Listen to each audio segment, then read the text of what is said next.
moo di T3B télé bu baax bi télé bi nga xam ne moom ngeen safoo tey nag ñu fas yéene ànd ak yéen si entretien spécial bi nga xam ne moom lañ fas yéene def ak yéen ki ñu si nar a àndal moo di Omar Ngalla Diagne moom mi nga xam ne moo di président SOS Littoral président commission environnement et cadre de vie Fray Wakam mais aussi nag nekk coordonnateur collectif Wakam moo di Wakam taxaw temm mais aussi nekk co-coordonnateur collectif 3 villages Ngor Yoff Wakam tey ñu fas yéene waxtaanee lépp loo xam ne moo di wàllum foncier rawatina li nga xam ne moo di usine de dessalement bi rawatina wàllum maanaam littoral bi rawatina fi nga xam ne Madiambal Diagne moom moomee foofu la tabaxee waaye nag problème mu foncier bi nga xam ne moo am si Sénégal mu doon koo xam ne am na ca xam-xam yàgg cee yëkkati kàddu rawatina fi nga xam ne moo di aéroport Léopold Sédar Senghor bi nga xam ne jamono gi aussi gis nañ fa loo xam ne askan wi dañoo jàpp ne war nañ cee am ay leeral kooke di Omar Ngalla Diagne moom la ñu fas yéene dalal Omar grand bi maa ngi lay ziar di la nuyu mbégte la ñu am di la dalal T3B télé bu baax bi ñu bàyyi la ak askan wi nga nuyonteeg ñoom. waaw Daouda maa ngi lay remercier d'abord ci invitation bi di féliciter vraiment borom télé bi parce que ku ma xam la. waaw donc di nuyu alors les autorités administratives du pays. teg si les autorités coutumières. teg si nag nuyu kuréel yi nga xamante ne yëpp vraiment si la bokk. voilà. jërëjëf dañ lay ziar ñu fas yéene waxtaanee wàllum foncier xam naa ne tey askan wi dee baax ñu am fi ay information ginnaaw si nguuru Macky Sall ak Abdoulaye Wade lu bëri xew na fi si wàllum littoral bi lu bëri xew na fi si wàllum foncier tey. askan wi ñu bëri am ay jafe-jafe wàllum suuf waaye nag li nga xam ne moo di environnement bi nga xam ne nañ koy defee jaar yoon dañu koy tàmbale si li nga xam ne moo di wàllum dañ koy tàmbale foncier bi nga xam ne moo di aéroport bi fa lañ koy tàmbale aéroport bi gis nañ ne dafa am lu ca xewoon moo di dañoo jékki-jékki jël aéroport bi yóbbu ko Diass Ngor Yoff Wakam bi nga xam ne moom ni tuddee tànk doon demander seen part mais ba tey gisuñu mais on dirait que boo demee foofu am na ñoo xam ne jot nañ ko ki nga xam ne moo di Xafoor moom mais am na lu ñu ko jiite woon ba ñu jaay terrain yi lu toll si 71 milliards dugal ko si caisse de dépôt et de consignation mais ba tey 3 villages yi taxaw di demander lan moo xew mbir yi fan la tàmbali woon Ngor Yoff Wakam lu tax mënuñu cee am yenn état ñoo ci ñan ñoo ca ne di ca def loo xam ne naka sudul noonu. ok. maa ngi lay remercier ci question bi mu nekk question bu yaatoo yaatu daanaka question boobu rek doyoon na émission. mais on va essayer d'aller vers des éléments de synthèse.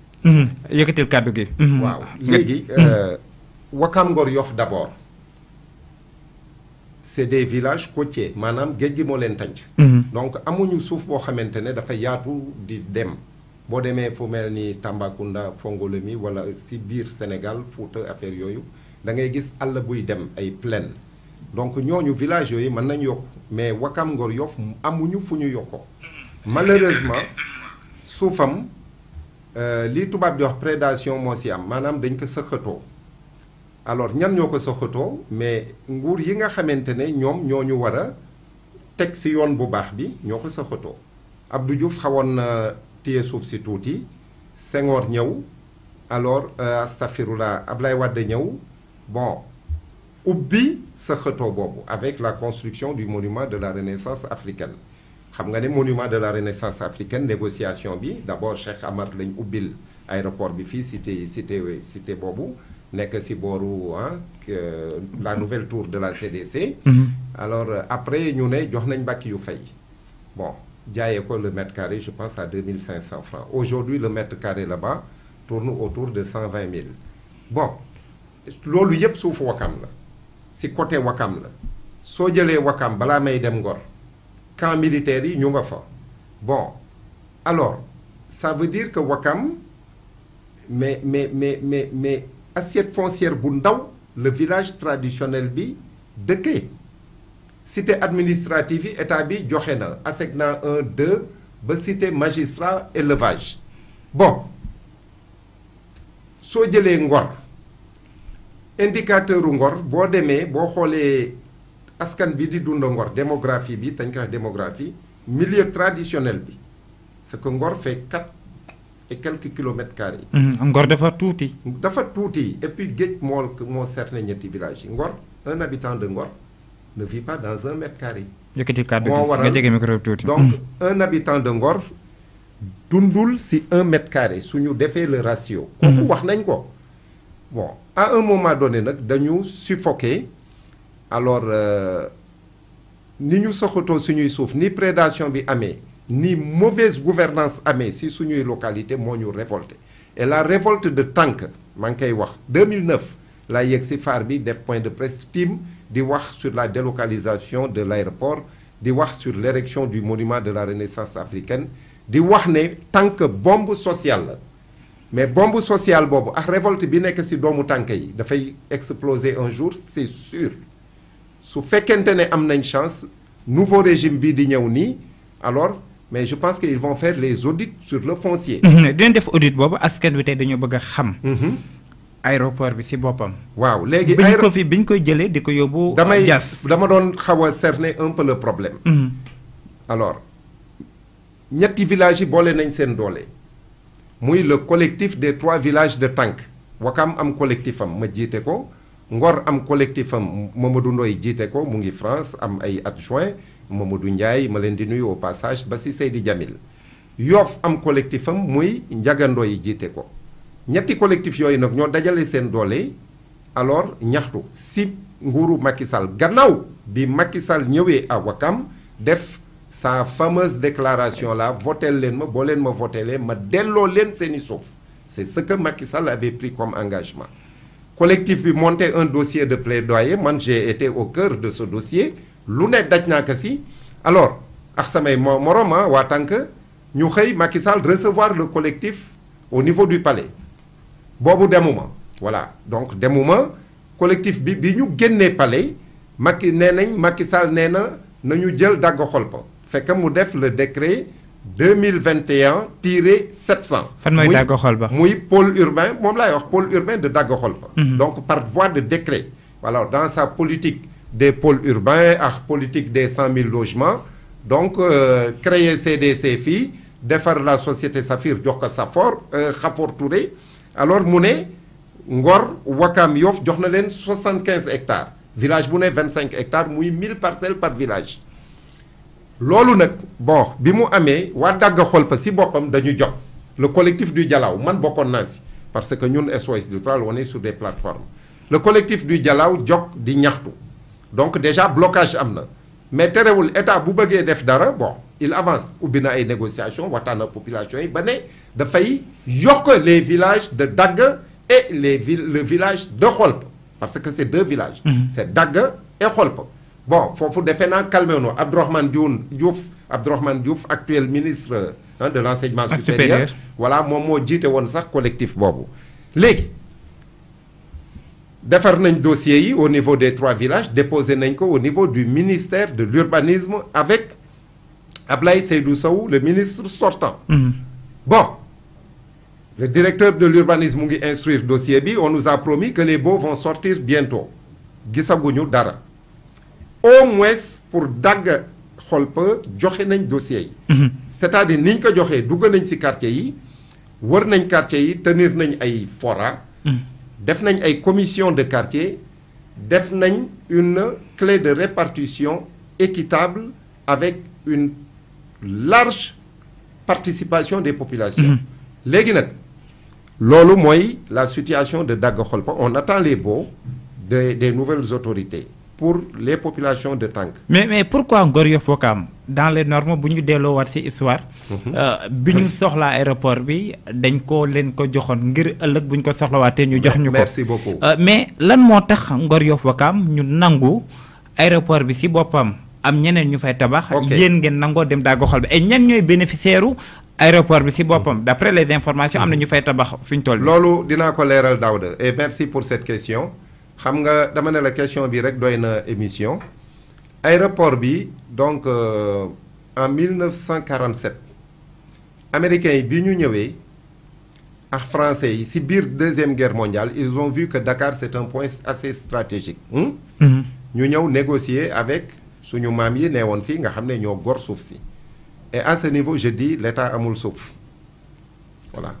État amul suuf parce que état bon l'État est impersonnel. C'est la loi de 64-46 moo conféré le domaine national du 17 juin 64 après la loi est promulguée en juillet. État fan la jëlee suuf ñun suñuy maam yi goroon seeni suuf titré seeni terrain en 1948 en 64 bi loi bi ñëwee mais am na famille yoo xam ne booba jàng demewul ni booba àddina avancé wul ni technologie bi amagul. Alors ñu dem ci benn encart bu ndaw journal officiel encore ne ku ñëwul titré say suuf ci benn période bu ndaw perte nga say suuf est-ce que loolu yoon la. Donc lii moo tax ñi nga xamante ne dañ yoroon seeni tool titré wuñu ko mu fii nii tànk nekk ay teeni terrain non immatriculé yu bëri bon ñu ñëw teg réquisition ci aéroport bi pour fait de guerre suñuy papa joxe ko un acte hautement humanitaire. Alors suñuy maam suñuy papa ñoo joxe aéroport bi biñ ko joxee alors réquisition loi bi li mu ci wax nag laa lay wax. dañ ne réquisition bu amee soo réquisitionné yëfi jàmbur soo demee ba amatoo ci soxla boo koy jox da nga koy delloo ci ñi nga ko réquisitionné woon mais loolu amul donc foofu la malgouvernance commencé. Alors qu'est-ce qui s'est passé wax naa la prédation foncière moo fi am te mu ngi jur une révolte endogène au sein de la population. Il s'est trouvé que l'État sortant et l'ancien régime Abdoulaye Wade ak Macky Sall, ils ont donné à tout le monde, sauf aux enfants de Ouakam Ngor Yoff, de tànk. C'est ça la vérité. Macky Sall avait promis 3 hectares dans l'aéroport, hein? Encore 3 hectares doyul sax kii ak benn hectare fële si camp Mame Bounama Fall, camp Paul Père, 4 hectares xam nga ne doyul tànk. Bon dagg xol pa quand on nous a brandi ce décret, nous avions parlé de déportation à l'époque. dañ ne bon dañ bëgg a déporter les populations lébu et am nañ information si loolu. Il y a des soi-disant intellectuels et ils ne sont pas plus intellectuels que nous qui habitons Tank parce que les premières écoles au Sénégal ont été construites à Tank. Donc ñun tubaab bi musuñu noot alors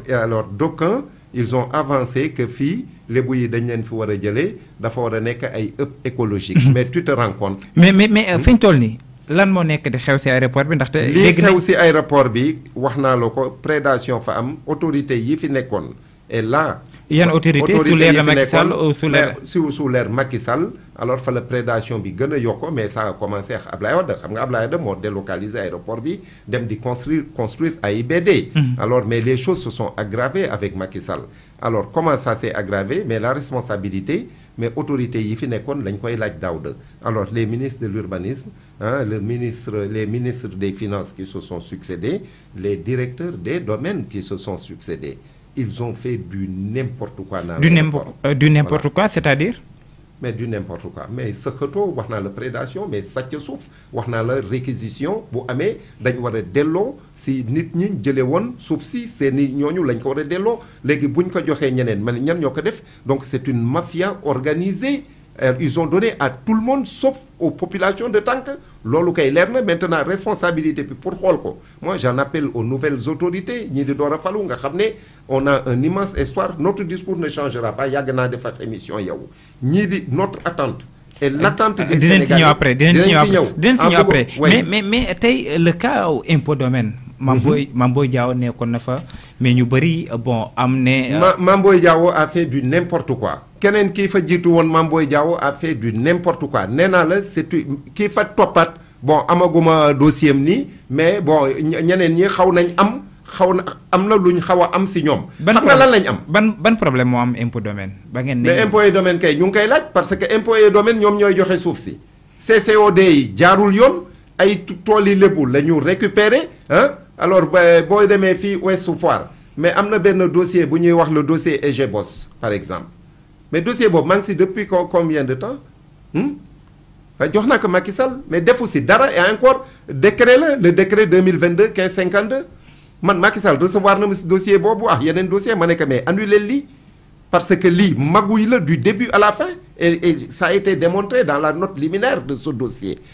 et ça a été démontré par des actes administratifs et juridiques alors imaginez le dossier boobu un ex-député de Mbour ñëw jël 17 on me dit maintenant ça 19 champs lébu xam nga tool dafa daan tool c'est des hectares fii si Ouest Foire mais sauf ça mu nga fa ba léegi kon construire ko le tribunal a fait injonction au niveau des domaines par un acte en référé en disant que delloo leen suufi jàmbur mais ba léegi delloo ñu ko ñu ngi trafiquer ay titres fonciers di dëpp di dippi di jaxase le gars il est là bon il est en train de soudoyer une personne boo xamante ne il est avec moi sur ce dossier là mu ñuy wax Mohamed Ndir di ko soudoyer di ko jéem a ger si alalu famille am et encore Cheikh Ndir rek moomul kii imam de la grande mosquée de Dakar papam amoo si ñi fa ëppale la woon bokk mais dossier boobu moo ma yóbboon si Macky Sall mais Macky Sall réglé wu si dara. mais imam de la grande mosquée Alioune Moussa Samb mais ba léegi réglé wu ñu problème malgré un acte du tribunal aujourd'hui on me dit j'ai l'information j'ai pas encore le document bon c'est avec Cheikh Mohamed Ndir qui est au Canada que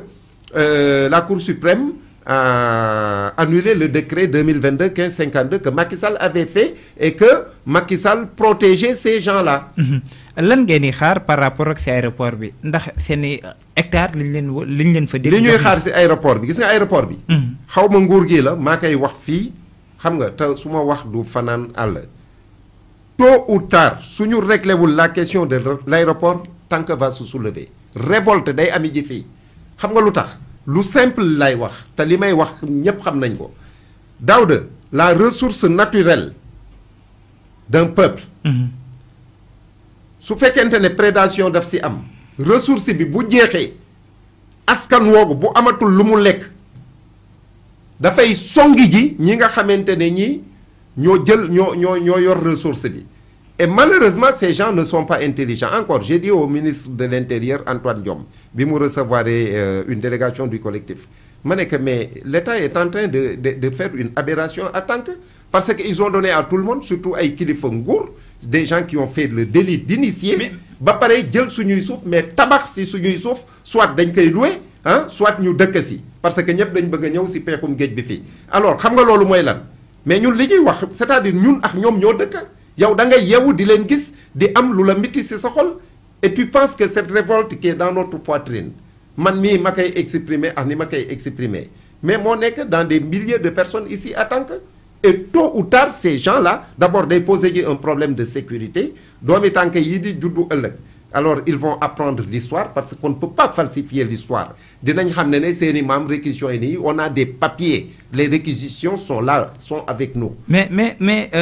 Omar. bu ñu jógee foofu xam naa ne tey dossiers yi ñu war a waxtaanee dafa bëri. waay lépp nag si suuf la jëm. ay scandales yoo xam ne am na fi mais benn bi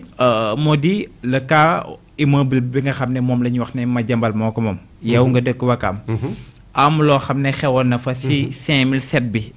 titre foncier 5007. naam jox nañ ko léegi titre jox nañ ko beneen titre foncier bu bees. ñun 1751 NGA. effectivement 1751 NGA. ñu bëri ne Madiambal moom wala moomul. lan moo xew. si 1751 NGA bi nga xam ne moo jàkkaarloog monument de la Renaissance. nan la def ba Madiambal Diagne aussi am terre boobu yéen am ngeen ca wàll. Bon, c'est un problème très compliqué, Daouda. Dinaa la si leeral tuuti. Wakam, le 5007 DG 1751 NGA, 35 hectares la woon.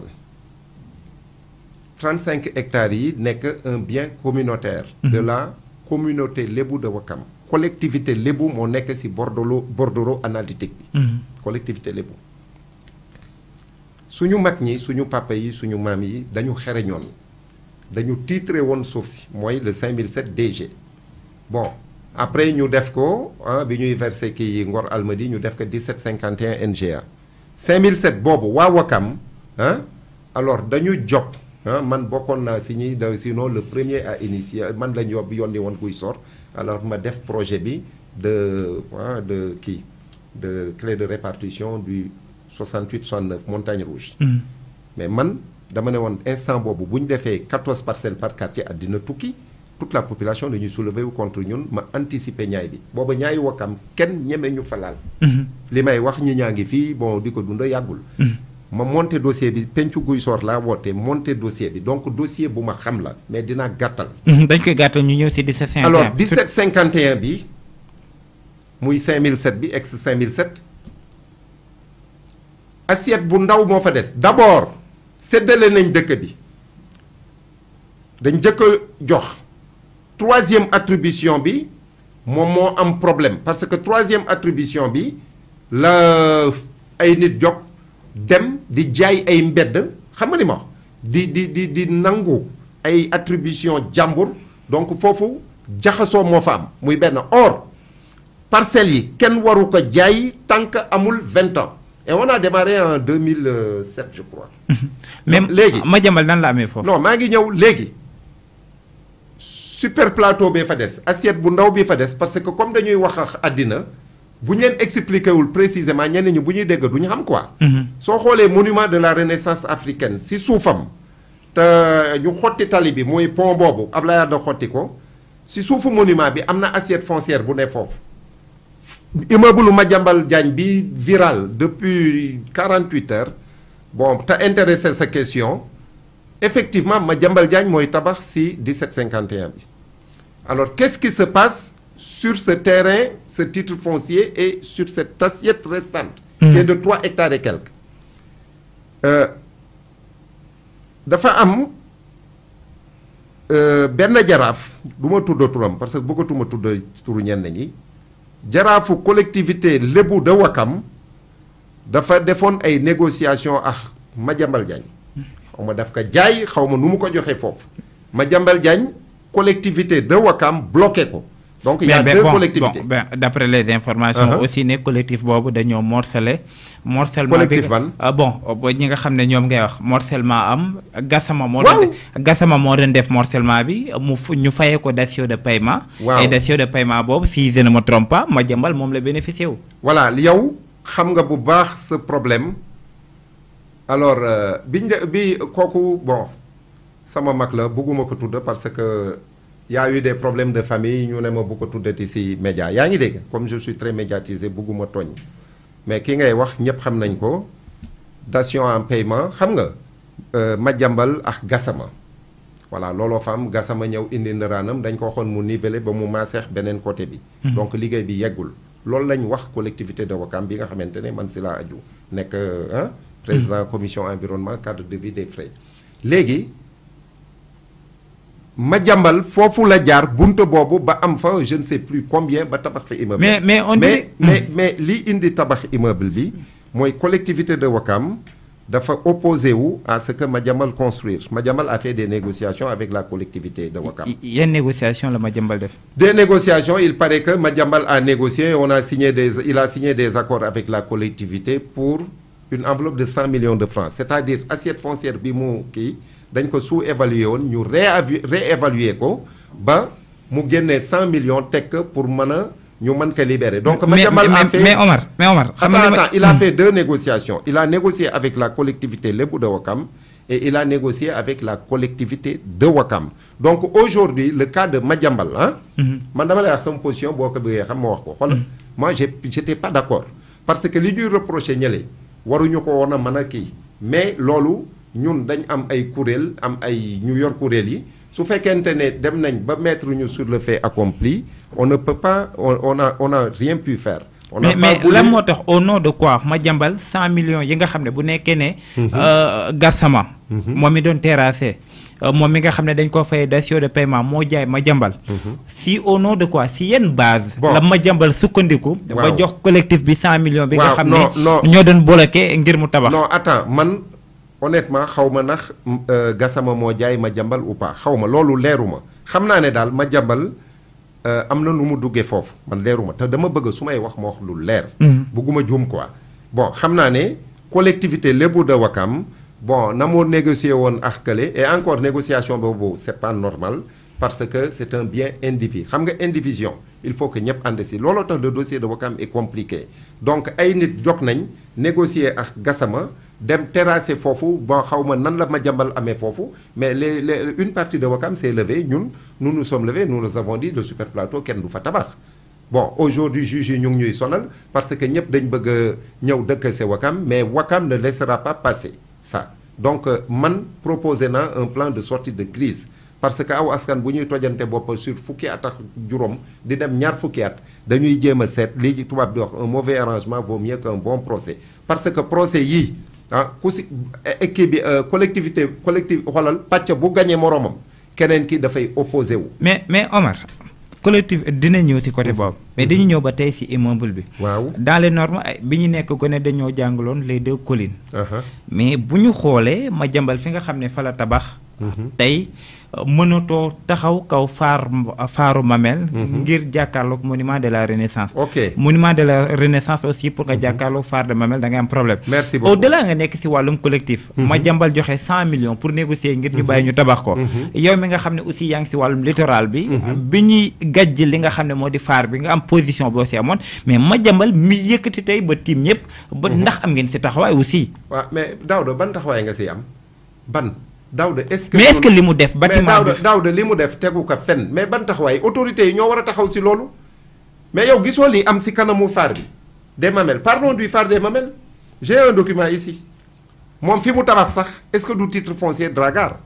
il y a lieu à redéfinir ça bu dee immeuble boobu ñuy wax moom la yaa ngi dégg wax bi bon maintenant on a construit yow yaa ngi wax sous l'œil du phare mais nan nga mën a amee ñaari collines tunde yi gën a mag ci sa réew assez symbolique le phare des Mamelles classé parmi les 100 phares du monde nit ñëw di tabax na xanaa ay règles d'urbanisme am na mais zone boobu ngay wax la zone du phare champ de tir bi phare des Mamelles ba fii ngay wax ne Madiambal moom la kii titre foncier Dragar mais Dragar famille bi nekkoon foofu di fa liggéey dans jamonoy époque coloniale ñu bindaloon leen kayit bi réer ancien maire ba ñëw expulsé bu ñaw parce que Samba Bathily Diallo waaw Samba Bathily foofu moo ko lotissé xam nga jox fa ay Bassirou Gueye yëpp procureur yaa ngi dégg les vidéos sont virales léegi ñëpp xam nañu parce que suuf mooy loo xamante ne mënoo ko sàcc dugal ko sa poste di dem mais le phare est agressé encore Macky Sall qui fait une déclassification du phare mais l'arbre qui cache la forêt depuis combien de temps ma siy wax mais 2013 ba léegi bind naa JICA bind naa Sones Sen'Eau bind Khalifa Sall bi mu nekkee maire et tout mais booy xeex Daouda mais yow gis nga ma yàgg naa xeex da ngay taxaw sël ci mbedd mi mais tu deviens ñenn ñi sax ils pensent que tu es da ngay ridicule alors qu'est-ce qui se passe dans ce périmètre là mais Senghor en 1971 avait voté une loi. Alors, c'est la loi 71-12 du 25 janvier 1971 buy conférer au site une zone non édificandi, patrimoine historique, patrimoine classé, site sacré parce que le génie tutélaire de Ouakam maanaam rabu Ouakam cosaanu Ouakam foofu la ne si tefesu biir alors zone boobu yépp zone non édificandi la woon alors léegi un arrêté moo ñëw un décret de déclassification. mais maintenant loolu laay wax fii ci émission yi la passé mais la pyramide des normes juridiques a un problème su fekkente ne ay arrêté mooy ñëw abrogé wu ñu une loi c'est ça le problème ñun ay acteurs de plaidoyer lañ le train qui arrive à l'heure ne nous intéresse pas dañuy xool les conventions internationales xool la législation locale les failles juridiques les vides institutionnels c'est ce qui nous intéresse mais looloo fa am donc aujourd'hui rien n'est légal dans ce site-là et c'est pour cette raison. mais on dirait qu'au-delà de Madiambal bon ñoo ngi fay tudd Serigne Bassirou en 2020 quand je lançais la grande marche du littoral HALT avec benn acronyme HALT H bi muy HALT A bi aux accaparateurs L bi du littoral T bi des terres E bi des espaces alors bi ma koy lancé dama posé woon 5 questions à l'État de Macky Sall j'ai dit il nous faut les audits du littoral et les audits du littoral ça prend en compte toute la corniche ouest de Dakar est d'abord ouest après ñëw dans la zone du phare des Mamelles continuer dem ba Diamalaye c'est là où j'ai identifié avec mes amis 15 cancers sur le littoral alors on a posé une question on continue à poser cette question 5 questions qui a fait quoi avec qui il l'a fait pourquoi il l'a fait comment il l'a fait et quand il l'a fait genre audit yi lañ bëgg ñu def ko et nous voulons une restauration du littoral parce que li am ci littoral bi dafa teguwul ci benn loi. bon alors par rapport ak ci littoral bi. Ousmane Sonko bi ñuy wut réew mi. mës naa dem ci littoral bi l'affaire de Barthélémy Diaz mooy fi nga xam ne. mooy Mermoz daf ñu fa fekk. tey ñu déggoon ko mu yëkkatee kàddu mu ne fii ci littoral bi. képp koo xam ne tabaxoon nga fi anim goo xam ne jaarul yoon. jàppal ne ñoom bu ñu ñëwaatee dinañ def de telle sorte que ñooñu jëlaat ko ay problème foncier bi ba tey. jur ay jafe-jafe rawatina ñu ay sëriñ yi nga xam ne moom la ñu fay tudd ay kilifa yi nga xam ne ñoom la ñu jox maanaam littoral bi ak yenn ambassade bi. est-ce que tey yaakaar nga ne ak gouvernement bu bees bi nga xam ne ñëw nañ mën nañ def de telle sorte que mooy képp koo xam ne da ngaa nekkoon si littoral bi si anim goo xam ne jaarul yoon ñu def de telle sorte que maanaam nga jóge fa. bon ndax yaakaar naa nga wax c'est du 50-50. Donc depuis qu'un nouveau régime s'est installé, dans tous les commentaires que je fais, je dis wait and see. Parce que man, je semble aller avec des passions di wax di yuuxu, mais je ne suis pas quelqu'un qui, voilà quoi, qui est dans l'émotionnel. Man, j'ai la tête bien sur les épaules, c'est des dossiers qui sont là, lu ñu xam la terrain bi ngay wax foofu Barthélémy dem fa. Mais ñun SOS Littoral ñoo fa jëkk dem. En 2012 déjà. Xam nga man li ma wax ay dates précises. J'ai organisé avec mes amis donc jóge parcours def la marche ñëw ba Géeju Wakam taxawoon nañ ci terrain boobu xam nga foofu ku fa nekkoon. xam nga ñan ñoo fa nekkoon. non non. mais ay héritiers lañ joxoon foofu 14000 mètres carrés du ma tudde seen tur bëgguñu ma tudde leen ñoo xamante ne dañ fa doon def école boo xamante ne pour des handicapés moteurs muy benn. après ak ñeneen xam nga nan lañ leen fa jëlee Hadjibou Soumaré moo ñëw un ministre des finances jëlee leen fa comme ça xam nga loolu mooy impunité si voilà mooy injustice. alors ñu ne déet waay y avait Baratal dans ce site Baratal Jean Lefebvre. il y avait Karim Wade. le problème de Karim Wade ak Baratal foofu la jógee te yooyu ñu bëri xamuñu ko donc j'informe fa la jógee après ñu jël leen ñëw dédommager leen fii dans une zone non édificandi si surtout Mamel bi muy Jean Lefebvre. Aujourd'hui, je suis à Jean Lefebvre, je suis en train de promouvoir un projet, la promenade des Mamelles là-bas. J'ai saisi les autorités. Mais madame, on dirait que si promenade des Mamelles boobu aussi am na ay jafe-jafe yoo xam ne juddoo na si bi ngeen koy bëgg a samp. Non mais jafe-jafe yu metti parce que foofu mais c'est 11 750 mètres carrés qu'on a donné à des gens. Est-ce que dégg nga baax li ma wax. 11 750 mètres carrés yoo xamante ne bon voilà dañuy remblayer géej bi bon et cetera mais c'est du n'importe quoi. Après il y a un décret qui parle d'aménagement de la commune nee naa la déclassification bi baaxul loolu maa ngi koy door a génne nii lu bees la là j'ai saisi le ministre j'espère qu'il va me recevoir mais introduire naa une demande d'audience auprès du PM et j'en profite pour voilà et j'espère qu'il va me recevoir pour que ma wax que lii xew dossier yooyu ma lay wax benn dossier boo ci gis ça fait plus de 200 copies des actes administratifs ou bien et même juridiques. Alors loolu laa bëgg a def un travail de synthèse dem toog ak le premier ministre Ousmane Sonko jox ko dossiers yi ba pare di ko topp parce que ñun neenal ay acteurs de plaidoyer lañu dañuy saytu dañuy téye lu wér di ko topp di dem et ce régime là a intérêt li mu war a jëkk def c'est de mettre de l'ordre dans le foncier. Bon ñu bëri jàpp nañ ne sous l'ère de Macky Sall foncier bi dañ ko salfaañe. Non ils ont fait du n'importe quoi. Ils ont fait du n'importe quoi. Du n'importe quoi laa la wax li ñu def yëpp dara tegu si yoon sàcc suufu jàmbur def surenchère foncière def spéculation foncière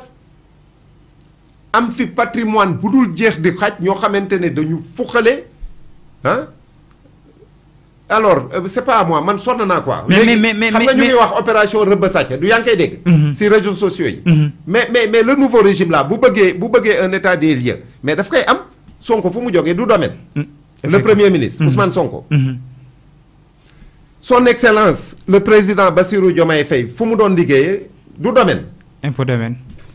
mais s'ils veulent un état des lieux ils l'ont tout de suite. man sonn naa ci dénonciation. mais ndax yaakaar nga ne mën nañ def de telle sorte que def audit bi mais nangu ñi nga xam ne dañoo jàpp ne. mais bien sûr c'est ce qu'ils doivent faire il faut qu'ils aient le courage en tout cas bu ñu fi bëggee def 10 ans 10 ans c'est le minimum c'est Diomaye def ñaari mandat de 5 ans après passe bal bi pros ñëw def donc disons 20 ans parce que comme léegi l'histoire du troisième mandat est réglée suñ ko bëggee je vous jure. S'il n'attaque pas la question foncière et encore Macky Sall les dossiers qu'il met sur le coude alors kële nan la tuddati la réforme foncière man liggéey naa ci commission rogatoire bi j'étais avec le professeur en droit constitutionnel expert agrégé en droit constitutionnel expert en foncier si laa doon waxee les problèmes qui sont dans la pyramide des normes juridiques alors ku ko kii soo demee si pyramide de Maslow di qui parle de développement personnel qui comprend ça population yi dañu xam luy loolu mais xamuñu ko donc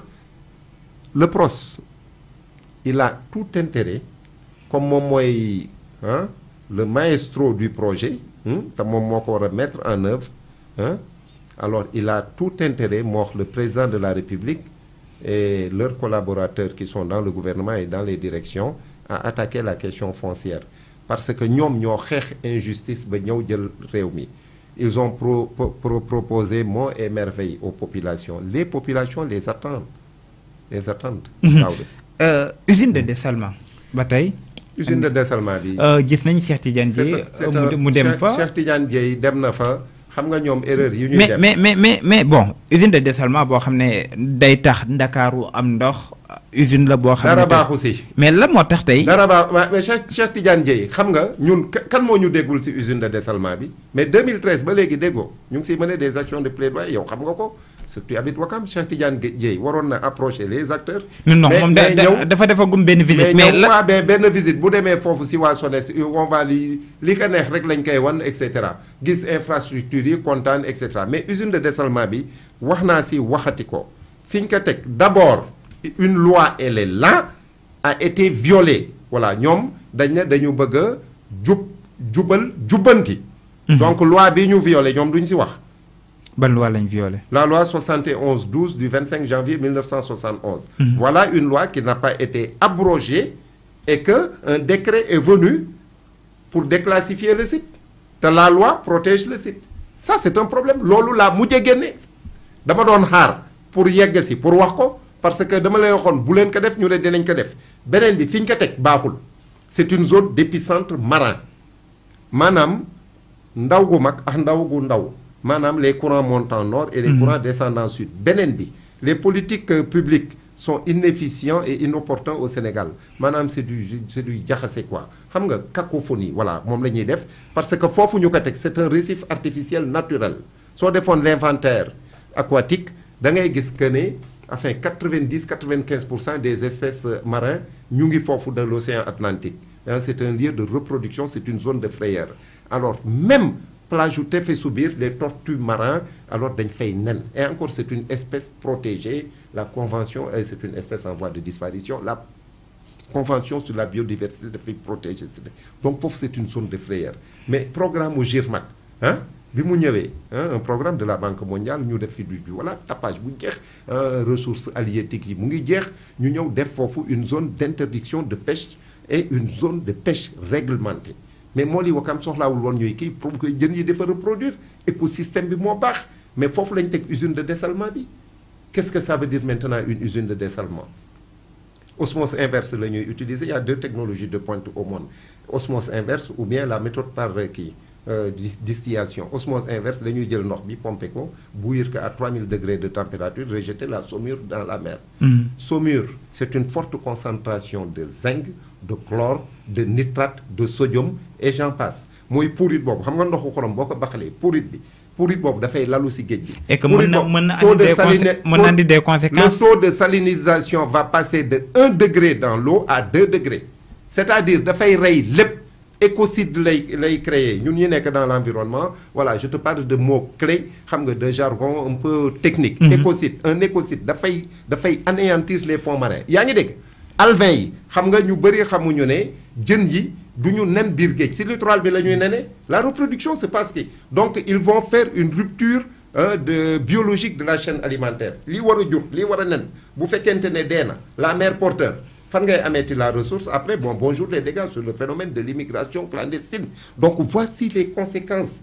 donc loolu mooy conséquences yi direct tout de suite avec cette pollution encore c'est une pollution à grande échelle nee naa la c'est une zone de frayeur alors courant de montant yi ak courant descendant yi maanaam courant ndox mi courant bi di yéeg vers Saint-Louis courant bi di wàcc vers Joal et Kalissaay pour it boobu di lalu xoolal nii lay def day lalu di dem rek alvin yi juddu di war a def nii daf leen di rey anéantir leen donc loolu mooy benn la photosynthèse soleil bi xoolal dafay gêner le soleil photosynthèse bi moom mooy régénérer les fonds marins algues yeeg yooyu bon beneen bi mais yow nga ne Dakar amul problème mu ndox mais wax naa ko waxati ko les ingénieurs de la SONES tase naax ñoom mais biir mairie Ouakam dans une audience foraine ñu invité les 30 et quelques délégués de quartier may leen ay billets fii yóbbu ay nit Oman ils ont applaudi ñu ñëw implanter usine de yàq la géologie du site et cetera mais mënoon nañu ko def sax dando fooy bële si ay Kodicu Gàddaay je ne sais pas nga xam ne foofu alors gas bi mooy gën a yomb tuyaux yi mooy gën a yomb mais banlieue bi ñoo ñu gën a soxla ndox avec la pollution de la nappe phréatique de Dakar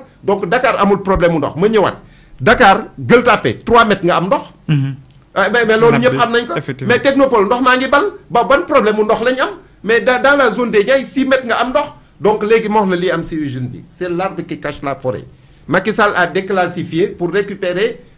la moitié du champ de tir dégg nga li ma wax est-ce que dégg nga baax li ma wax. maanaam la fekk ñu def usine dessalement. Karim Wade moo ñëw teg hôtel Al Kharafi. Embarquer population yi. À l'époque tu sais ce que je disais dama leen wax mais dem leen dans les conventions de l'environnement au sommet de Rio plus 20 hein le principe 22 de Rio xam nga lu mu wax daf ne bu état amee hein et ça c'est une convention ratifiée par le Sénégal donc axe de plaidoyer moom laa leen doon jox et de plaidoirie alors mener les populations autochtones le principe 22 de Rio daf ne su benn état bëggee teg un projet d'envergure mais projet boobu da nga war a xam lan la dem leen ngeen xool le montage administratif du projet et le montage financier projet lan la et puis collectivité locale bi dafa war a négocier pour bokk am ay part dans ce projet. mais dans ce cas. Karim Wade ñëw jël champ de tir bi Macky Sall bi mu faloo lool foofu la jëkk a dugg récupérer la moitié du champ de tir mais wax naa ko waxati ko xam nga y a eu une médiation pénale de l'ordre de 800 millions après mu ñëw foofu la jëkk am problème ak Karim Wade ñëw jël épée de Damoclès CREI yi teg ko ci kawam récupérer foncier bi aujourd'hui ba pare famille lébu yi amoon foofu li ma ne la révolte va venir famille lébu yi fa amoon titre foncier ñu indemniser leen indemnisation montant bu soof yu soof dañu am yu soof xam nga ba pare aujourd'hui bi ñu leen indemniser ba pare mais foofu le foncier se vend à coût de milliards xam nga mètre carré bi ñaata lay jar si tali bi. fii waxtu usine de dessalement bi nekkee. déedéet si tali bi noonu. si mbanda yi booru mbanda yi. en bordure de route. xam nga mètre carré bi ñaata lay jar.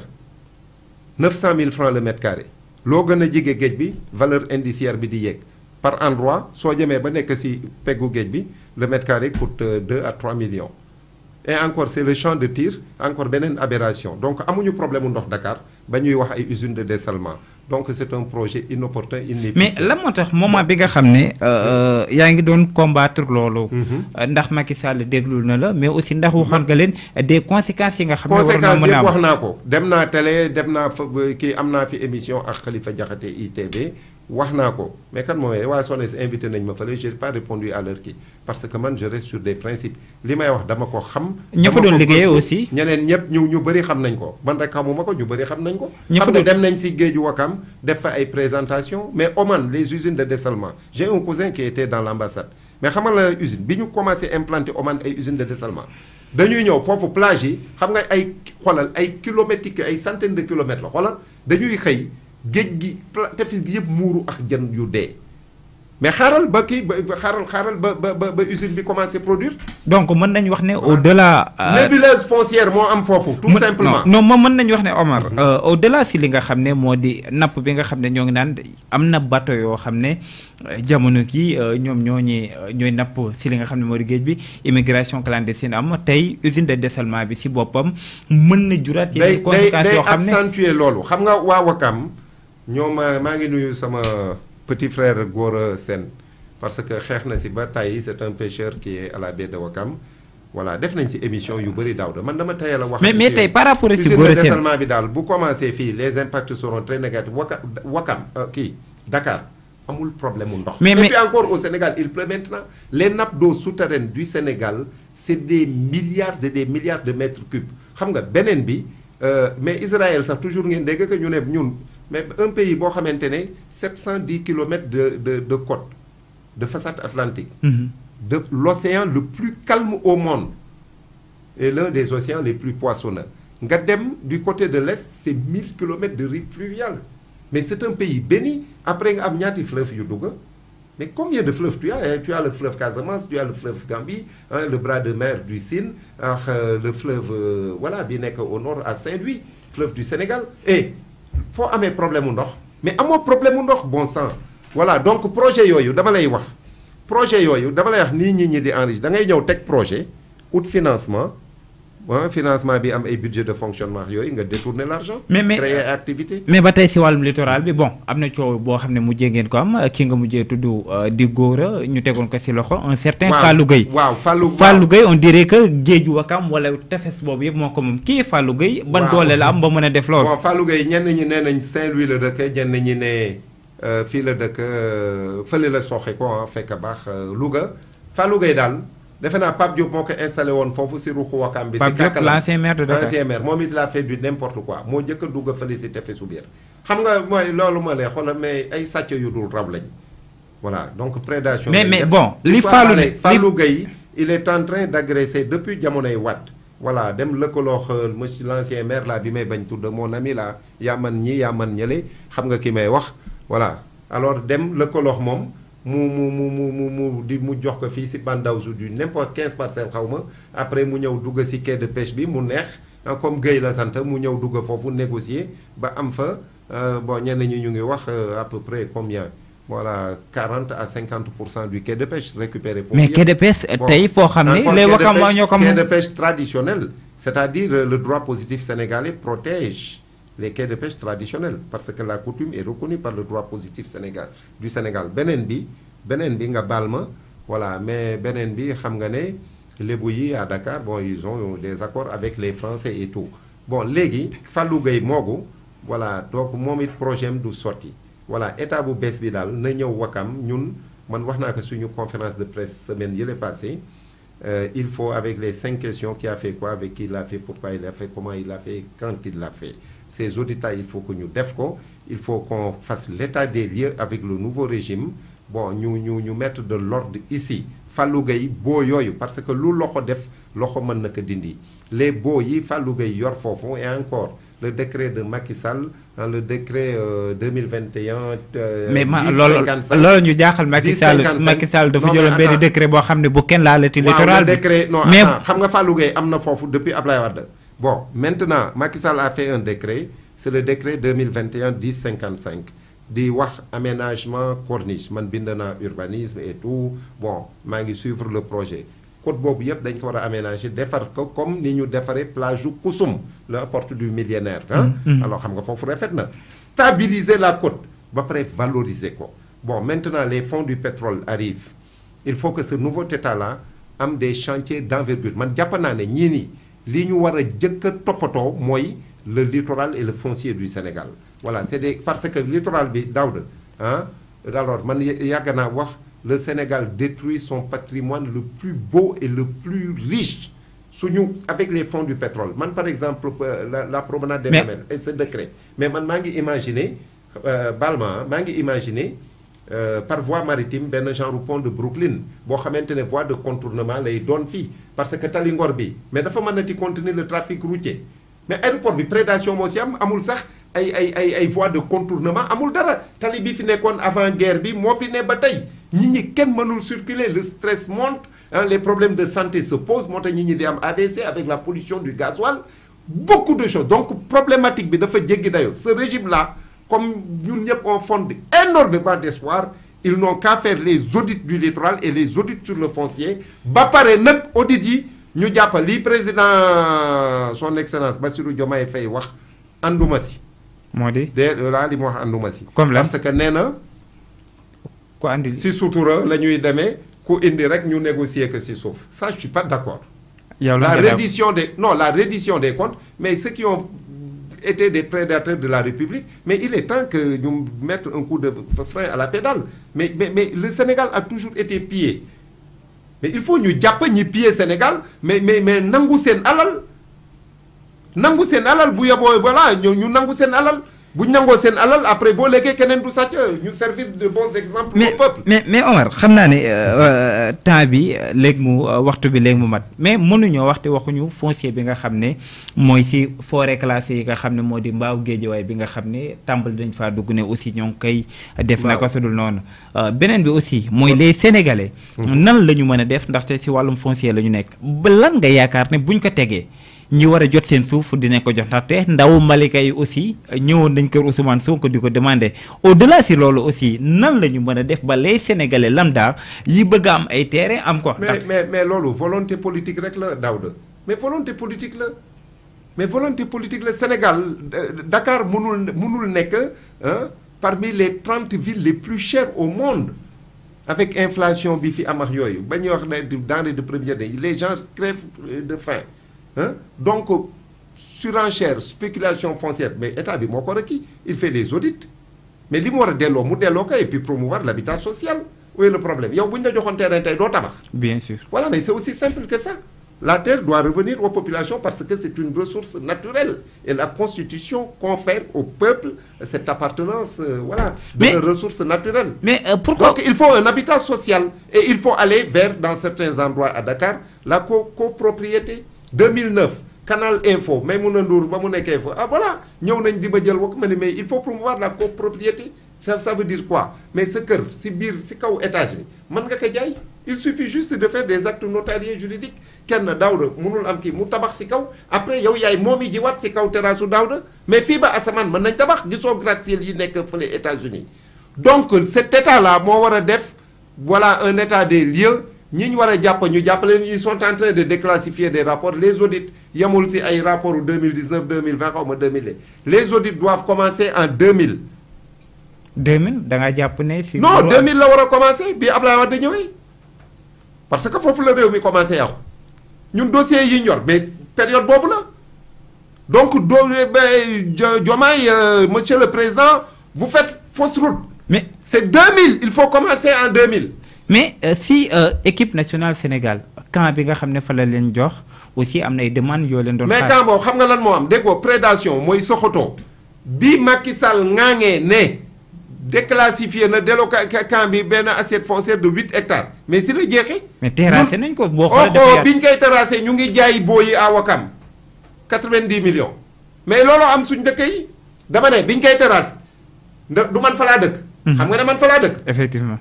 voilà fa laa dëkk fa laa yeewoo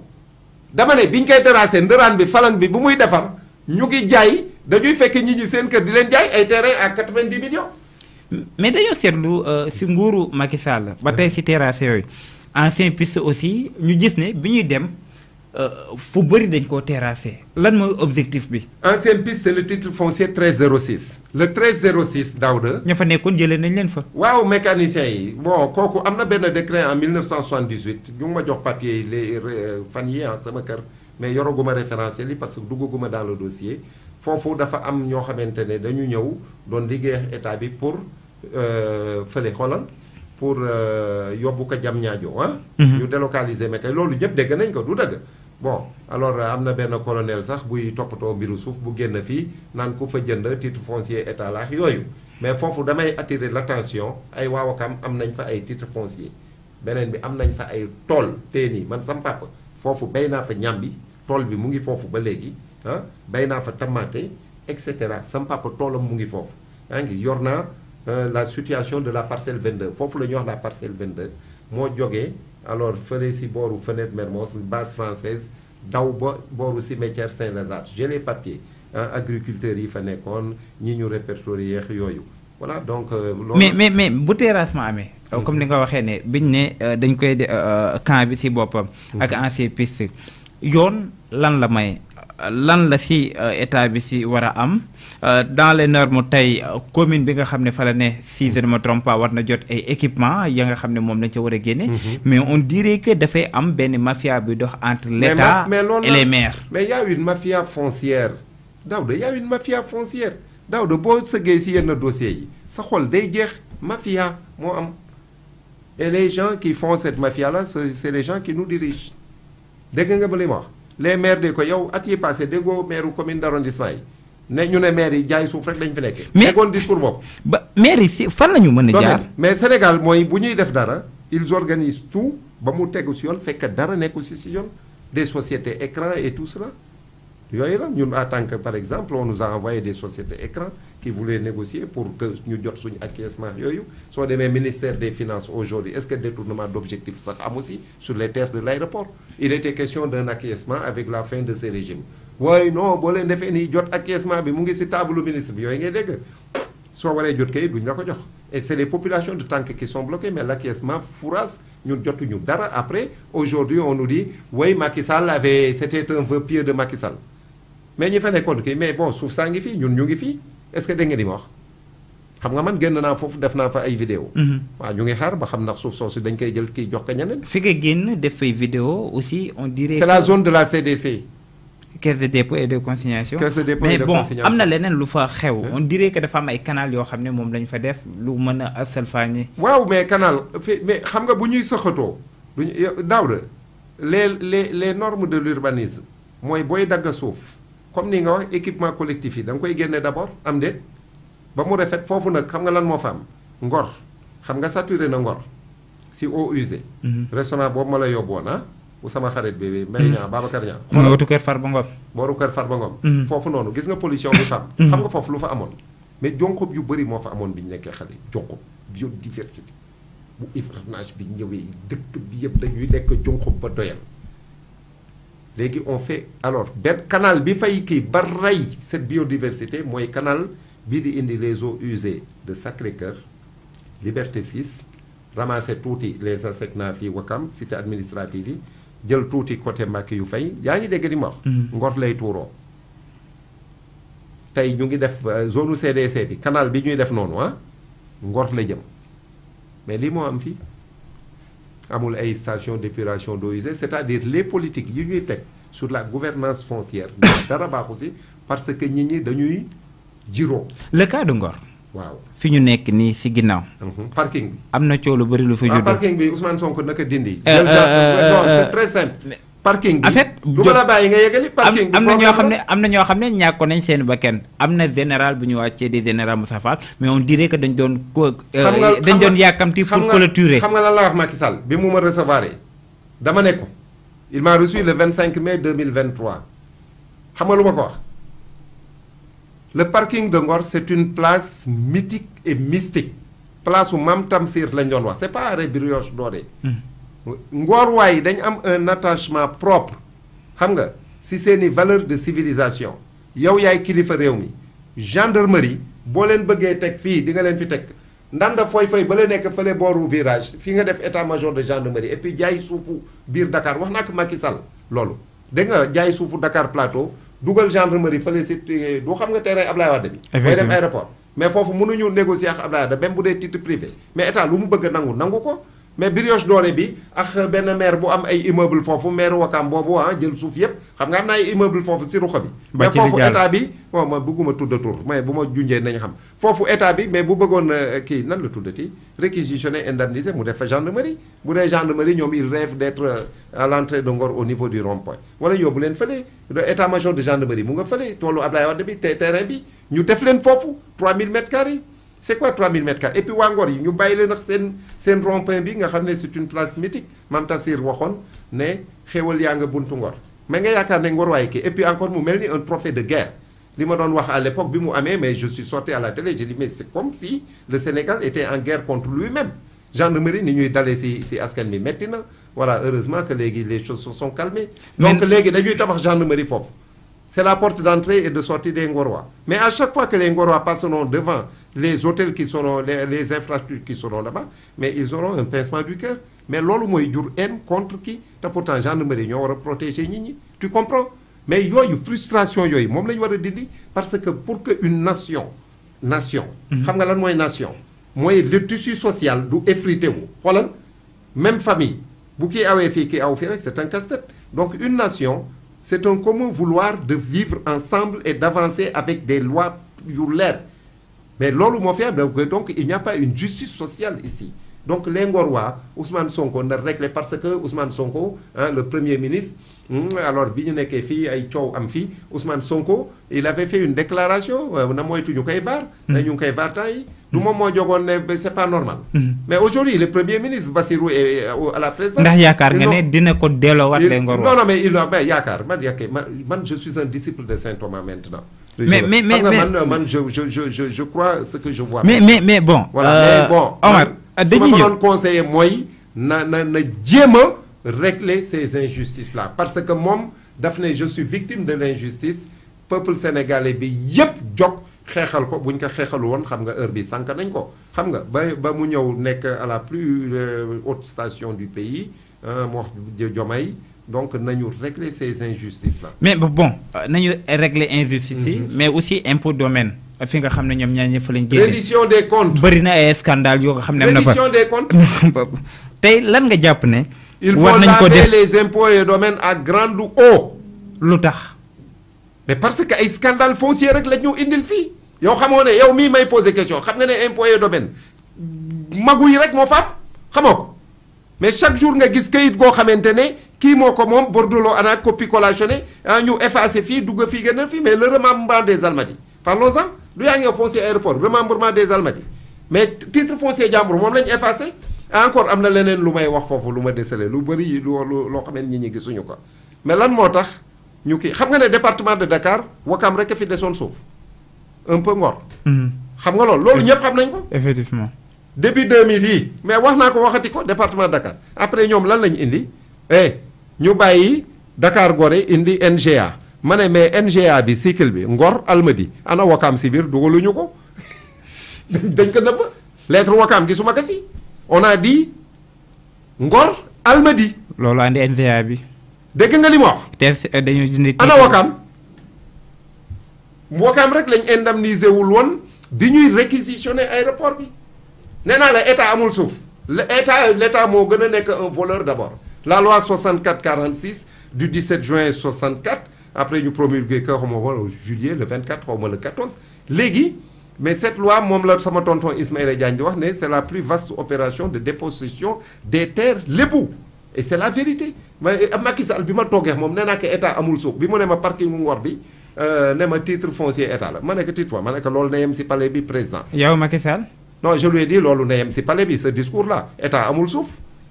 ban état ma nekk ban état moo am suuf état bi juddu 1960 nga xam ne ay tubaab ñoo ñu noonu man sama ñoom papa seeni suuf alalu néegu ndey lébu yi 1948 lañ ko titré. mais Omar da nga jege woon le président de la république ngay xeexal wàllum suuf. di si def lépp.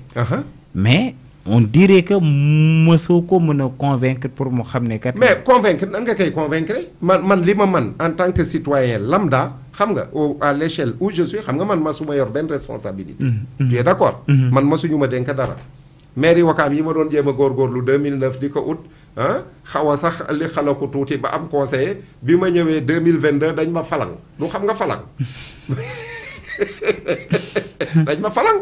voilà combien de voix avant d'arrêt laa jël 172 voix lañ ma jox si Pétioxo alors ñooñu xam nga yóbbu nañ ma retraite politique mais fii tu fais du tape-aller et cetera li ngay wax duñ ko dégg xam-xam ngay wax ma réalité ngay wax après am nga ay valeur ay vertu nga tënku si man li ma jot si ay guerre mënu ma la wax nu mu toll. mais Omar nan la ñu mën a def. te nanguwuma ko.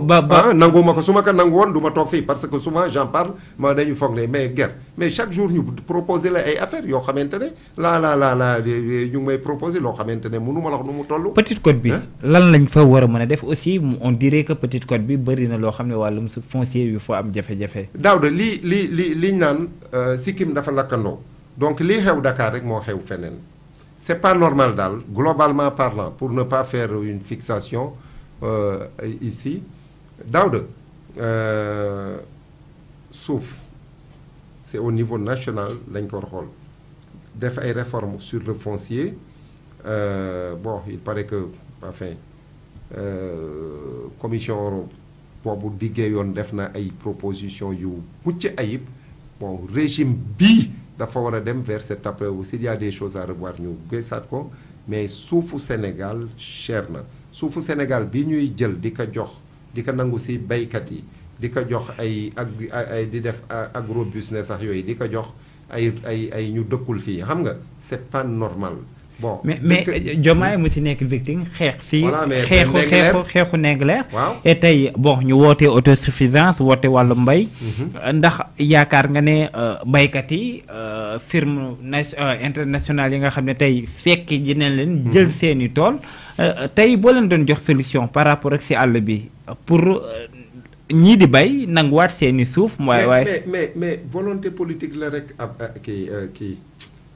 Daouda Daouda xam nga volonté politique bon qu'est-ce que tu vois Diomaye bi mu faloo. xam nga jël na kii Mary Teuw Niane def ko directeur de cabinet. xam nga kële général bi du gis nga pouvoir ni mu amee doole. général bi naka la tuddati. mooy bi ñu wàccee nii. mooy Moussa Fall. général Moussa Fall xam nga dindi nañ ko. bon après bon là ils sont dans les directions yooyu di nommer di kii bon CDC xam nga jox nañ ko Fadilou Keita. bon d'aucuns part Nafi Ngom Keita nañ ko indiwaat OFNAC et puis ñu jëlee fa Bassirou Gueye voilà. mais Bassirou Gueye génne na sànq benn rapport. bon lam ci wax mooy rapport bi lii nekk ci biir rapport bi yëpp mënuma koo fësal. waaw mais mënu ko fësal mais moom génne na benn rapport man yóbbu naa un dossier qui fait plus de 200 pages man maa monté dossier bi. sur la spoliation des terres de l'État ici à Ouakam OFNAC dégg nga ni ma wax yóbbu naa ko à l'époque Nafi Ngom Keita m'a répondu confidentiellement musuma génn lettre bi par respect à cette confidentialité mais aujourd'hui je peux en parler xoolal dégg nga ni ma wax mais Nafi Ngom Keita dafa génn te dama yóbbu dossier bi mu génn télé j'étais devant la télé elle a fait une déclaration quelque temps après ñu dàq ko ma ne kii mais dossier bi moo tax ñu dàq ko est-ce que dégg nga ni ma wax elle a dit à la télé j'étais là c'était fin 2016 donc je n'invente rien mars 2016 laa dugal dossier bi ay booru mars yooyu premier 6 bi alors mu génn mu ne fin 2016 bi vers décembre novembre décembre mu ne am na dossier bu ma jot kenn mënul tere ma instruire que en 2017 mais xam nga lu am ci dossier boobu. titre foncier yi état bi am à Ouakam titre foncier yi loo de j'ai la liste des attributions sociétés yi ñu monté détournement yi fraude fiscale yi voilà chèque bancaire yi tout c'est un scandale tu comprends te ba léegi mu ngi am problème Waly Ndiaye par exemple il est là-bas il croupit en prison deful dara moom lañ tegoon foofu si Bandaouzou bi le 44-17 xoolal bi ñu koy xëccoox militaires yi yaa ngi dégg wax mu suul kàmba yi galtom foofu mais tabax fa ñi këram moom xamul woon dara si suuf alors maire bi fi nekkoon waroon ko régulariser ko mu jël terrain yooyu attribuer ko ay nit ba pare jaar si suuf constitué wu dans des notaires récupérer terrain yi moo de jaay na ko 80 millions après boo demee tribunal dañuy wax Waly Ndiaye am nga kayit waaye amoo kayit Moustapha Ba biñ ko kii voilà des gens yoo xamante ne benn guinéen xamuñu sax ki encore le problème guinéen mu ngi posé wu un guinéen voilà tëj fii doomu Wakam boo xamante ne ay maamam voilà ñoo moomoon suuf yi mais je pense que injustice yooyu dafay continuer mais un jour les gens vont sortir ici et vont faire la fête de certaines personnes voilà ou bien les deux collectivités bi ils vont s'affronter ça c'est moi qui vous le dis c'est moi qui vous le dis léegi nag état bi dañuy xaar ba deret xam nga loolu amoon na fi daaw de toi-même tu as été agressé xam nga bon yow amoon na fi donc je n'invente rien mari day tali aussi parce que ñaan jàmm baax na mais di lay war a suuli le nouveau régime balaa ñuy yegg si yooyu bon qu'ils mettent voilà quoi de l'ordre rëbb sàcc lanceur d'alerte ndax tey yaakaar nga ne dañ leen war a sécuriser dooleel leen ba képp koo xam ne dafay c'est une bonne chose mais warul am ay diffamation voilà warul am ay dérives parce que j'ai vu les vidéos ici sous les mamelles bon ñenn ñi dañu jum parce que quand on dit Bassirou Gueye moom immeuble bi fekk moomu ko bon kër Bassirou Gueye mu ngi si suufu Bassirou Gueye moomul immeuble bi mais lan la moom foofu këram mu ngi si suufu immeuble bi kër gu rafet bàcc lay ko jox foofu moo di Fougerolles Fougerolles waaw voilà donc yooyu moo fi am lan nga si man jërëjëf xam naa ne Moustapha bëggul ma tëj émission bi mais def nañ 1 heure de temps et que y a des dossiers yoo xam ne war nañ ko mën a toog waxtaanee xam naa ne dans peu de temps par rapport ak état bi nga xam ne beneen yoon bu may ñëw damay indi sax kayit yi ak état bi nga xam ne am nañ ko bon espérons que wàllum foncier lañ leen si xaar dinañ si ñëw bu soobee non il faut que ñu ñëw si loolu kàddu gu mu jege lan lay doon kàddu gu mu jege daal mooy nous voulons les audits qui a fait quoi avec qui il l'a fait pourquoi il l'a fait, comment il l'a fait et quand il l'a fait. Ça, on l'avait dit quand nous lancions la grande marche du littoral en 2020. sama kàddu gu mujj gi mooy maa ngi enfin nuyuwaat di sant di gërëm di la remercier di rafetlu lool le cadre là bi ngeen ma invité alors ki ka teg xam naa ko xam na ma donc bëgguma citer sa tournée mais maa ngi lay féliciter et puis di la ñaanal que ngeen am yokkute di nuyu Wakam Ngor Yoff le collectif des 3 villages de Tank et puis di tirer le chapeau au collectif de Wakam Taxaw Tem, mention spéciale au groupe de travail qui m'accompagne di ma dooleel may ma fit et tout quoi. Merci aux populations aussi yi nga xamante ne chaque fois ma génne boo ñu ngi rafetlu taxawaay bi on reste voilà on reste droit dans nos bottes si taxawaay boobu voilà malgré beaucoup d'agressions mais yàlla baax na quoi li ñuy def dañ koy def pour voilà pour le jubal jubanti voilà si lañ masa ne. Merci beaucoup Omar Ngalla Diagne si jubal jubbanti googee lañ leen andiloon benn si waxtaan par rapport ak si foncier bi ndaxte am na ponk yu bëri yoo xam ne waroon nañ ko mën a waxtaanee waaye xam ngeen ne si temps bi la ñuy dox tey nag gis ngeen ne niñ ko waxee ne ginnaaw gi gouvernement bu bees ñëwee tey ñu andi leen problème mu foncier teg ko si table bi et j'espère que ki nga xam ne toogoon na doon waxtaan ak yéen doon na loo xam ne maîtriser na ko et y a des documents yoo xam ne sincèrement bëgg ko génne et man en personne xam naa lool mais fii ak si kanam incha allah dinañ ko mën a andiwaat toogaat ak moom ndaxte askanum Sénégal wàllum foncier dañ ci am ay jafe-jafe et que les Sénégalais soxla nañ ci li nga xam ne moo di solution. di jaajëfal MI7 di jaajëfal Sira di jaajëfal ñi nga xam ne ñoom ñoo doon suivre li nga xam ne moo di waxtaan bi ñoom ñoo ngi laajte maa ngi fii waaye da di rek temps yi moom dañuy andi benn ak benn ngir gaay xam ne réew mi am na ay borom xam-xam et y a des gens yoo xam ne buñ leen dégloo Sénégal war na mën a développer et que heure politique weesu na heure xam-xam ma jot mais aussi des propositions yoo xam ne dina mën a gunge gouvernement bi jërë ngeen jëf di leen jaajëfal yéen internet T3B jaajëfal les techniciens yi nga xam ne ñoo nekkoon ci ginnaaw di leen jox dig daje ba suba ak jàmm incha allah.